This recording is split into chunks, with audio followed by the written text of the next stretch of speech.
Tem um ponto que eu acho que é muito, muito relevante, o Daniel comentou também sobre isso, né? E eu uso aqui uma outra comparação. Por exemplo, quando um médico, um cristão, se forma em medicina, ele não vai atender pacientes cristãos apenas. Ele vai tratar do coração, do fígado, seja o que for, de qualquer pessoa que chegar ao seu consultório. Quando um cristão ele adentra na esfera política, ele não vai advogar pela igreja, por causa da igreja, ele vai advogar de novo pelo bem de todos. E no bem coletivo, Deus é exaltado. Então, o que eu acho é que... E outra, a direita também, né, no seu surgimento, não estava nem preocupada com o cristianismo. Atenção a isso, né? Exatamente. Aliás, a própria direita, que direita estamos a falar, né? Exato. Mas veja, a direita não queria nem saber de cristianismo. Em algum momento, isso é muito interessante, né? Quando nós estudamos a história do pensamento político, é que nós vamos ver que houve até uma tentativa de aproximação do cristianismo para angariar adeptos, né? Então era assim uma coisa, ela andava, né, tanto direita quanto esquerda andavam com as suas ideologias, com as suas ideias e os seus interesses. Em algum momento, tem um grupo aqui que se calhar vai me ajudar se eu me aproximar dele. Olha só, o que vocês defendem? Defendem, por exemplo, né, a preservação da família. Nós defendemos a preservação das instituições. Família é uma instituição, venham para o nosso lado. Tá a ver? Então começa a ver isso. E aí que o cristão tem que estar muito atento para não incorrer naquilo que o Daniel colocou, né?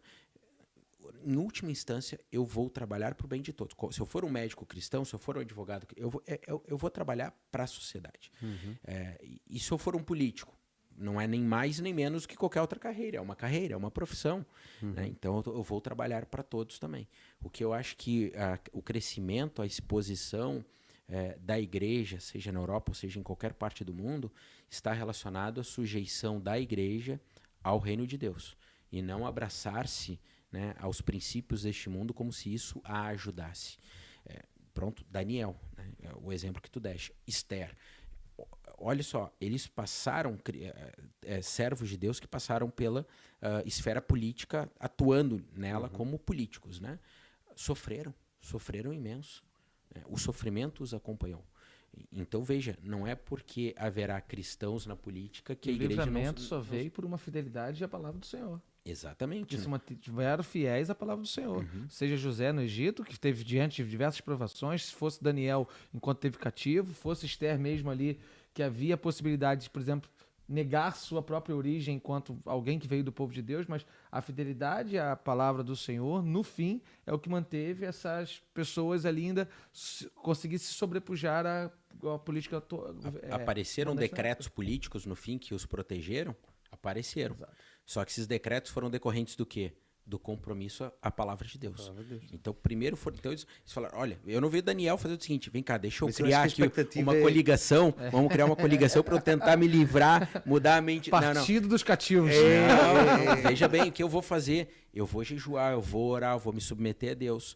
Mesma coisa, Esther, convoca o povo, jejua aí, entendeu? Então... Mas eu acho que é aquilo que eu falei há bocado das expectativas. Enquanto a expectativa nossa como cristãos e como igrejas estiver que o poder ou o Estado em si vai criar os meios para nós sermos a igreja atuante, viva, portadores do evangelho transformador das vidas, já perdemos. Exato. Já perdemos. É o contrário. Não é? É a palavra de Deus ministrada por crentes fiéis, com compromisso. Seja em que campo for da atuação, falaste dos médicos, dos políticos, falamos da pessoa que tem como falamos há bocado, a recolher o lixo dos outros. Não é? Mas é essa palavra que alcança todas essas pessoas e que transforma, e que sim, transforma sociedades, não é? De dentro para fora, não é? Aí vamos estar a cumprir o papel. Porque muitas das vezes nós olhamos para uma política, ou um espectro político, ou como ontem tivemos as eleições europeias, olhamos o quadro que saiu, o resultado dela, e dizemos assim, a Europa está a virar à direita, ou assim, então vai ser melhor agora.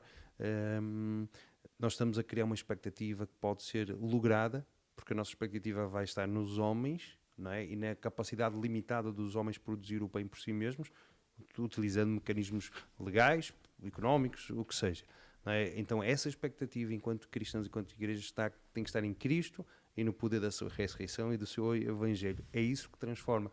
independentemente do Estado. Nós já vivemos ao longo da história da Igreja a relação Estado-Igreja, Igreja-Estado, e podíamos estar aqui outro Sim, podcast a falar só sobre isso, sobre essas e teorias. tem um detalhe aqui, Daniel, veja bem, esse próprio interesse, ou parece que um resgate, né, da direita não está relacionado com questões morais ou fé. Está relacionado com um problema, principalmente migratório, que é um desafio que a Europa vive. Exato. E que olharam para falar, quem é que está contra isso aí? Quem é que quer se opor a isso aí? É esse grupo. Veja que não é um alinhamento tão ideológico, é mais assim, uma empatia por quem vai tentar Vai ajudar a causa.